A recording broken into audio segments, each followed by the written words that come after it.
అప్పుల బాధలు వెంటాడుతున్నాయా? అయితే 6JVR వారి జాతిరత్నాలు ధరించండి. హాయ్, వెల్కమ్ టు మనం టీవీ. నేను మీ మనోజ్. ఏపీలో లిక్కర్ స్కామ్ కేసు ఏపీని కుదిపేస్తుంది.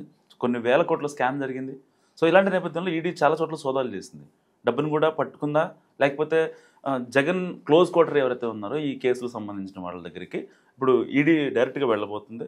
అంతిమ లబ్ధిదారుని మరి అరెస్ట్ చేస్తారా లేదా మాట్లాడదాం. మనతో పాటు అప్పసాని రాజేష్ గారు ఉన్నారు, ఆయనతో మాట్లాడు. నమస్కారం. నమస్కారం. ఏంటి సార్, ఈడీ దూకుడు పెంచింది, కాస్త జనాలు నమ్మకం కలిగింది, ఈ కేసులో ఏదో ఒకటి జరుగుద్ది అనే ఒక భావనలో ఉన్నారు. ఎంతవరకు నమ్మొచ్చు అంటారు? అంటే వాస్తవంగా సిట్టు ఈ విచారణ ప్రక్రియ మొదలుపెట్టిన నాటి నుంచి కూడా చాలా సమర్థంగా విచారణ జరుగుతూ ఉంది, చాలా వేగంగా విచారణ జరుగుతూ ఉంది. 5 సంవత్సరాల జగన్మోహన్ రెడ్డి గారి పదవీ కాలంలో జరిగిన అంటే ఒక ప్రభుత్వ విభాగం నుంచి like AP beverages corporation limited నుంచి ఆ బెవరేజెస్ కార్పొరేషన్కి సప్లైదారులైన డిస్టిలరీస్కి ఆర్డర్స్ ప్లేస్ చేయటం, ఆ ఆర్డర్స్ ప్లేస్ చేసినందుకు గాను ఏ బ్రాండు ఎంత క్వాంటిటీ ఆర్డర్స్ ప్లేస్ చేస్తున్నారో ఆ పర్టికులర్ బ్రాండ్ మీద వాళ్ళు ముందుగానే మాట్లాడుకున్న కమిషన్లు చెల్లింపు చేయటం. ఈ ప్రక్రియ 5 సంవత్సరాల పాటు కొనసాగింది. ఈ 5 సంవత్సరాల పాటు కొనసాగిన ప్రక్రియలో పూర్తి నగదు లావాదేవీలు జరిగినాయి. మరి వాళ్ళ 5 సంవత్సరాలు గడిచిపోయిన తర్వాత ఆనాడు ఏ రోజు ఏ ఆర్డర్ ప్లేస్ అయింది, ఏ రోజు ఏ ఆర్డర్ ఎంత క్వాంటిటీ ఏ డిస్టిలరీకి ప్లేస్ అయింది, అసలు ఈ కొత్త మద్యం పాలసీ రూపకల్పనలో ఎవరెవరు భాగస్వాములు అయ్యారు, ఎవరెవరు ఎక్కడెక్కడ సమావేశాలు జరిపారు, అలాగే ఈ మద్యం పాలసీలో ఆటోమేటిక్ ఆర్డర్ ప్లేస్మెంట్ సాఫ్ట్వేర్ని తీసేసి మాన్యువల్ విధానాన్ని ఎందుకు అమల్లోకి తీసుకొచ్చారు, వీటిని అన్నిటి మూలాల్లోకి వెళ్ళి విచారణ చేయడం అనేది చిన్న ఇష్యూ కాదు. అంటే ప్రతి అడుగులోనూ అవినీతి చేయటంలో భాగంగానే, అవినీతి సంపాదనకి మార్గం సుగమం చేసుకుంటలో భాగంగానే పాలసీస్ని డిజైన్ చేశారు. ఆ పాలసీస్ని డిజైన్ చేయడం కోసం వాళ్ళకి రైట్ మెన్ అనుకున్న వాళ్ళని రైట్ ప్లేసెస్లో ప్లేస్ చేసుకున్నారు. అటువంటి వాళ్ళ సర్వీసెస్ అన్నీ ఇన్వాల్వ్ చేసుకొని, అలాగే ఈ డిస్టిలరీస్ దగ్గర నుంచి వసూలు చేసే నగదుని కొరియర్ చేసేవాళ్ళు, ట్రాన్స్పోర్ట్ చేసేవాళ్ళు, దాన్ని ప్రాపర్గా హ్యాండిల్ చేసేవాళ్ళు, దాన్ని వివిధ మార్గాల్లో షెల్ కంపెనీలోకి తరలించేవాళ్ళు, ఇట్లా ఎవరి రోలు వాళ్ళు ప్లే చేస్తూ 5 సంవత్సరాల పాటు జరిగిన ఒక విస్తృత నెట్వర్క్ని, ఇందులో ఇన్వాల్వ్ అయిన ఎవరు చిన్న వ్యక్తులు కాదు. ఒకరు మాజీ రాజ్యసభ సభ్యుడు, ఒకరు ప్రస్తుత లోక్సభ సభ్యుడు, ఒకరు మాజీ ముఖ్యమంత్రి ఓఎస్డి, ఒకరు మాజీ ముఖ్యమంత్రి పిఏ, ఒకరు నాటి ప్రభుత్వంలో మాజీ ఐటీ అడ్వైజరు, ఇట్లా ప్రభుత్వంలో వివిధ హోదాల్లో పనిచేసిన వాళ్ళు, అలాగే డిస్టిలరీ యజమానులుగా ఉన్నవాళ్ళు, ఇంతమంది ఇన్వాల్వ్ అయ్యి 5 సంవత్సరాల పాటు సక్సెస్ఫుల్గా, అంటే వాళ్ళ దృష్టిలో చాలా విజయవంతంగా నడిచిన ఒక నెక్సస్కి సంబంధించి ఇవాళ విచారణ చేసి వాళ్ళ ప్రమేయాలు నిర్ధారిస్తూ అందులో ఎంత స్టేక్ ఇన్వాల్వ్ అయింది, ఆ స్టేకు ఏ మార్గాల్లో ఎవరికి చేరింది అనేది నిర్ధారణ చేయడం అనేది చిన్న ఇష్యూ కాదు. కాబట్టి చాలా తక్కువ టైంలో సిట్టు చాలా వాస్తవాలను వెలికి తీయగలిగింది. కానీ ఇక్కడికి వచ్చేటప్పటికి ఏంటంటే వేల కోట్ల రూపాయల నగదు చలామణికి సంబంధించిన అంశం ఇందులో ఇన్వాల్వ్ అయింది. చాలా వేల కోట్ల రూపాయల నగదు లాండరింగ్ జరిగినట్టుగా ఎస్టాబ్లిష్ అవుతా ఉంది. ఈ నేపథ్యంలోనే ఇష్యూ ఎప్పుడైతే టీడీపీ పార్లమెంటరీ పార్టీ నాయకుడు లావు కృష్ణదేవరాయలు గారు పార్లమెంటు వేదికగా దేశం దృష్టికి కేంద్ర ప్రభుత్వం దృష్టి కూడా తీసుకురావడం జరిగిందో, అప్పుడు కేంద్ర ప్రభుత్వం కూడా ఈ గ్రావిటీ ఆఫ్ కరప్షన్, ఎన్ని వేల కోట్ల రూపాయల అక్రమాలు జరిగాయి అన్న వాస్తవాలు వాళ్ళ దృష్టికి కూడా చేరిన తర్వాత వాళ్ళు కూడా ఇందులో ఉన్న అసలు సిసల వాస్తవాలను ధృవీకరించుకొని ఇన్ని వేల కోట్ల రూపాయలు అవినీతి జరిగింది, ఇన్ని వేల కోట్ల రూపాయలు మనీ లాండరింగ్ జరిగింది, ఇన్ని వేల కోట్ల రూపాయలు షెల్ కంపెనీల ద్వారా విదేశాలకు తరలించబడ్డాయి, 100 కోట్ల రూపాయల ఫేక్ ఇన్వాయిస్లు ఇన్వాల్వ్ అయినాయి అని చెప్పనే వాస్తవాలు వాళ్ళ దృష్టికి కూడా సిట్ ద్వారా చేర్చిన తర్వాత ఎన్ఫోర్స్మెంట్ డైరెక్టరేట్ కూడా ఇన్వాల్వ్ అయింది. అంటే ఇక్కడ ఏమవుతుంది, సిట్టు ఒక రాష్ట్ర ప్రభుత్వ పోలీసు ద్వారా విచారణ జరుపుతున్న సంస్థ, అలాగే ఎన్ఫోర్స్మెంట్ డైరెక్టరేట్కి ఇంకా మరింత విస్తృత పరిధి ఉంటుంది. అలాగే ఇక్కడ ఎప్పుడైతే ఎన్ఫోర్స్మెంట్ డైరెక్టరేట్ ఇన్వాల్వ్ అయిందో, ఎన్ఫోర్స్మెంట్ డైరెక్టరేట్ ఏకకాలంలో 5 రాష్ట్రాల్లో 20 ఆఫీసెస్ అండ్ హౌసెస్, అంటే ఇందులో ఇన్వాల్వ్ అయిన సంస్థలు వ్యక్తులకు సంబంధించిన ఆఫీసెస్ మీద అలాగే వాళ్ళ ఇళ్ల మీద కూడా దాడి చేసి అక్కడ శోధనలు చేసి రెలవెంట్ డాక్యుమెంట్ ఎవిడెన్స్ మొత్తం కూడా కలెక్ట్ చేసి చాలామంది ప్రమేయానికి సంబంధించిన సాక్ష్యాధారాలు ఎస్టాబ్లిష్ చేస్తున్న నేపథ్యంలో 100% గత 48 గంటలుగా వైసీపీ పార్టీలో జగన్మోహన్ రెడ్డి గారిలో ఒక రకమైన ఉలికిపాటు బిగినైంది అనేది వాస్తవం.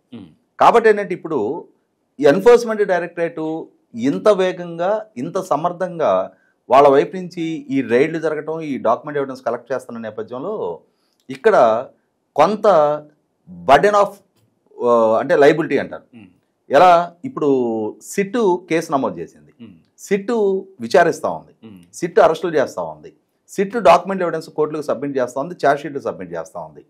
ఇక్కడ సిట్టు రోల్ ఏంటి అంటే ఎవరి మీద అయితే ఆరోపణలు చేస్తూ ఉందో, ఎవరినైతే కేసుల్లో అక్యూజ్డ్గా అరెస్టులు చేసి రిమాండ్కి తీసుకుంటా ఉందో వాళ్ళ రోల్ని ఎస్టాబ్లిష్ చేయాల్సిన బాధ్యత సిట్ మీద ఉంటుంది. మా దగ్గర ఈ డాక్యుమెంట్ ఎవిడెన్స్ ఉంది అని చెప్పని వాళ్ళ ఛార్జెస్ని న్యాయస్థానం దృష్టికి తీసుకొచ్చి న్యాయస్థానంలో వాళ్ళ ఛార్జెస్ని ప్రూవ్ చేయించాల్సిన బాధ్యత సిట్ మీద ఉంటుంది. అంటే పోలీస్ ద్వారా నమోదైన కేసు అయితే.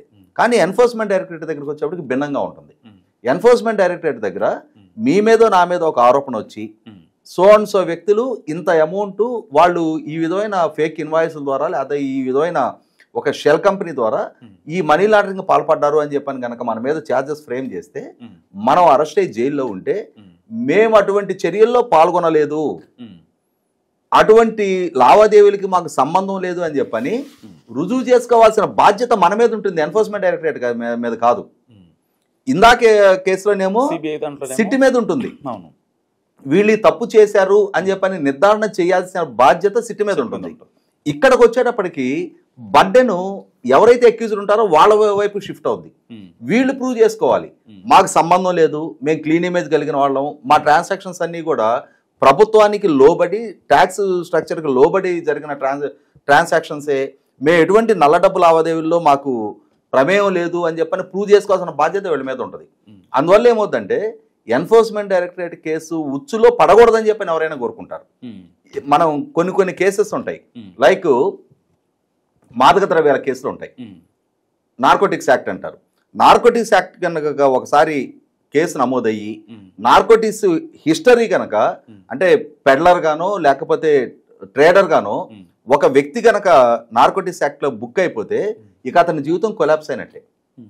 కనీసం నార్కోటిక్స్ కన్జ్యూమర్గా ఎవరన్నా బుక్ అయినా అతని విక్టిమ్గా కండక్ట్ చేసి రీహాబిలిటేషన్కి పంపిస్తారు. అంతేగాని అతని మీద కూడా ఒక పర్టికులర్ క్వాంటిటీ దాటితేనే అతని మీద కేసు బుక్ అవుద్ది. కానీ ఆ పర్టికులర్ క్వాంటిటీ లోపు ఉంటే అతని విక్టిమ్గా పరిగణలోకి తీసుకుంటారు. కానీ అదే సరఫరా చేసేయటం కానీ వ్యాపారం చేసే వ్యక్తులు కానీ పట్టుబడితే మరణ శిక్ష వరకు దారి చేసే శిక్షలు పడతాయి వాళ్ళకి. కాబట్టి ఏంటంటే అలాగే ఇవాళ ఎన్ఫోర్స్మెంట్ డైరెక్టరేట్ కేసులు కూడా మనకి గౌరవ సుప్రీంకోర్టు చెప్పినట్టుగా ఆర్థిక నేరగాళ్ళని ఉగ్రవాదులుగా పరిగణించాలి అని చెప్పిన దాంట్లో భాగంగానే ఎన్ఫోర్స్మెంట్ డైరెక్టరేట్ కేసులను కూడా పరిగణిస్తారు. కారణం ఏంటి అంటే ఇవాళ ప్రభుత్వ ఆదాయాలకి గండి కొట్టడం, ప్రభుత్వానికి చెల్లించాల్సిన పన్ను చెల్లించకపోవటం. ఎప్పుడు చెల్లించరు? సోర్సబుల్ ఇన్కమ్ కానప్పుడు చెల్లించరు. సోర్సబుల్ ఇన్కమ్ కాదు అని అంటే అవినీతి చర్యలకు పాల్పడ్డట్టు.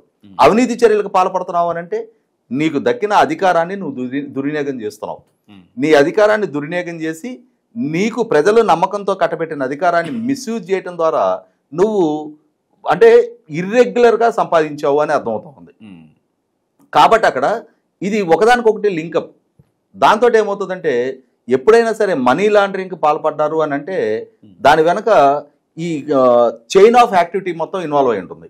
అందువల్ల ఇవాళ ఎన్ఫోర్స్మెంట్ డైరెక్టరేట్ ద్వారా జరుగుతున్న దాడులు, కలెక్ట్ చేస్తున్న ఎవిడెన్సెస్ ఇప్పటికీ నిన్న ప్రాథమిక సమాచారం ఎన్ఫోర్స్మెంట్ డైరెక్టరేట్ జరిపిన దాడుల మీద విడుదల చేసిన ప్రైమరీ స్టేట్మెంట్లోనే సుమారుగా ఈ కుంభకోణం వాల్యూమ్ 4,000 కోట్లు ఉంటుంది అని చెప్పని అనౌన్స్ చేయడం జరిగింది. అంటే ఇప్పటి వరకు సిట్ కూడా 3,500 కోట్ల రూపాయల గురించి మాట్లాడుతూ ఉంది.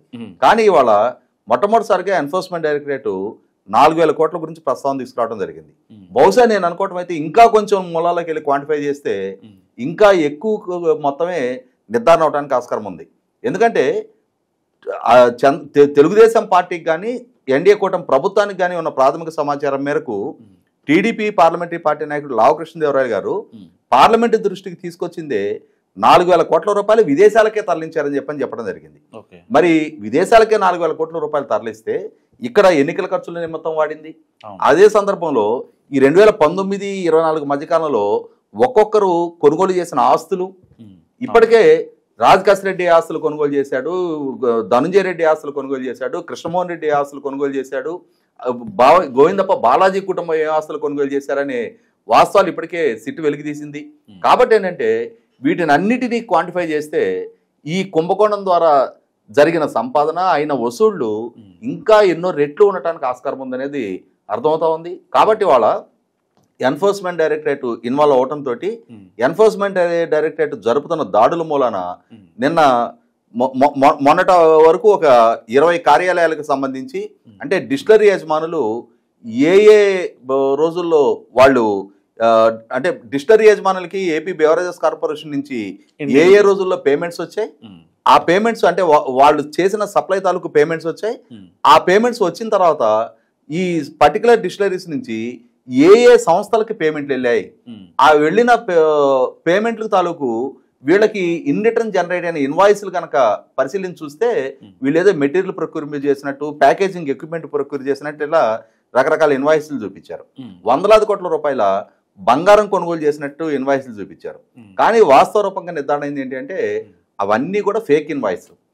కేవలం ఆ ఇన్వాయిస్ జనరేట్ చేసి జిఎస్టీ వీళ్ళు పే చేస్తే వాళ్ళు వీళ్ళకి ఆ ఇన్వాయిస్కి అగ్నెస్ట్గా వీళ్ళ దగ్గర నుంచి వచ్చిన పేమెంట్కి రిటర్న్గా వాళ్ళు వీళ్ళకి నగదు రూపంలో పే చేశారు.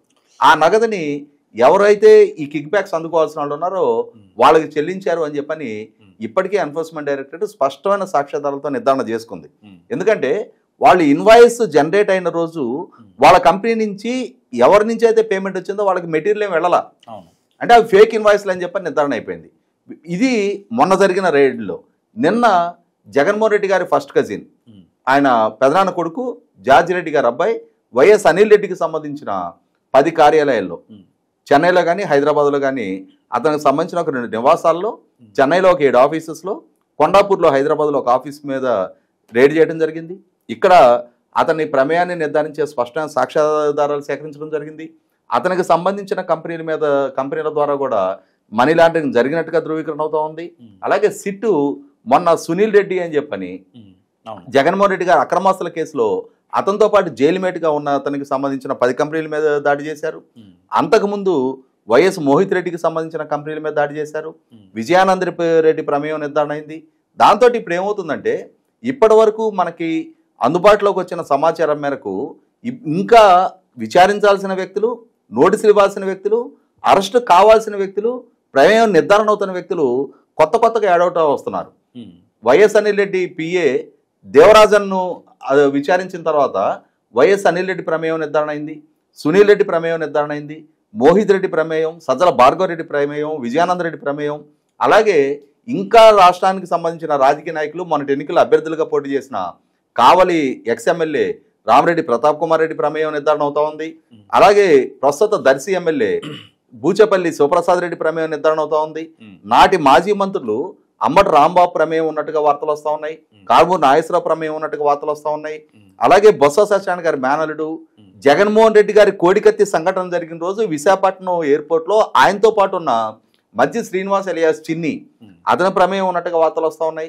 ధర్మవరం ఎక్స్ఎమ్మెల్యే కేతిరెడ్డి వెంకటరామరెడ్డి ప్రమేయం ఉన్నట్టుగా వార్తలు వస్తూ ఉన్నాయి. కాబట్టి వాళ్ళ ఇప్పటికి 3 ఛార్జ్ షీట్లు సబ్మిట్ అయిన కేసులో ఇంకా ఇంతమంది ప్రమేయం గురించి వార్తలు వస్తా ఉన్న నేపథ్యంలో సిట్టు విచారణ కొనసాగిస్తూ సైమల్టేనియస్గా ఎన్ఫోర్స్మెంట్ డైరెక్టరేట్ కూడా తన విచారణ కొనసాగిస్తున్న నేపథ్యంలో ఇంకా ఎంతమంది ప్రమేయం వెలికిలోకి రావడానికి ఆస్కారం ఉంది, ఇంకా ఎంతటి డాక్యుమెంట్ ఎవిడెన్స్ కలెక్ట్ అవడానికి ఆస్కారం ఉంది. ఇప్పటి వరకు మనందరికీ ఉన్న సమాచారం 3,500 కోట్ల నుంచి ఈ వాల్యూమ్ ఆఫ్ కరప్షన్ ఇంకా ఎంత స్థాయికి పెరగడానికి ఆస్కారం ఉంది. అంతిమంగా అంతిమ దోపిడీదారుడి ప్రమేయాన్ని ఆల్రెడీ నిర్ధారించే సాక్ష్యాధారాలు ఇప్పటికే సిట్ దగ్గర ఎన్ఫోర్స్మెంట్ డైరెక్టరేట్ దగ్గర వాళ్ళు సేకరించగలిగినట్టుగానే తెలుస్తూ ఉంది. కాబట్టి నేను అనుకోవటం ఇంకొక 2-3 ఛార్జ్ షీట్లు కూడా దాఖలు చేయాల్సిన స్థాయి కేసుగా ఇది ఎమర్జ్ అవుతా ఉంది. అంతటి డాక్యుమెంట్ ఎవిడెన్స్ కలెక్ట్ చేస్తా ఉన్నారు. నేను అనుకోవటం ఇంకొక 2-3 మంత్స్ ఈ విచారణ కొనసాగడానికి ఆస్కారం ఉందని చెప్పని అనుకుంటున్నాను నేను. Thank you sir. సో ఇది అప్పసన్ రాజేష్ గారి అనాలిసిస్. చూస్తూనే ఉండండి మన టీవీ.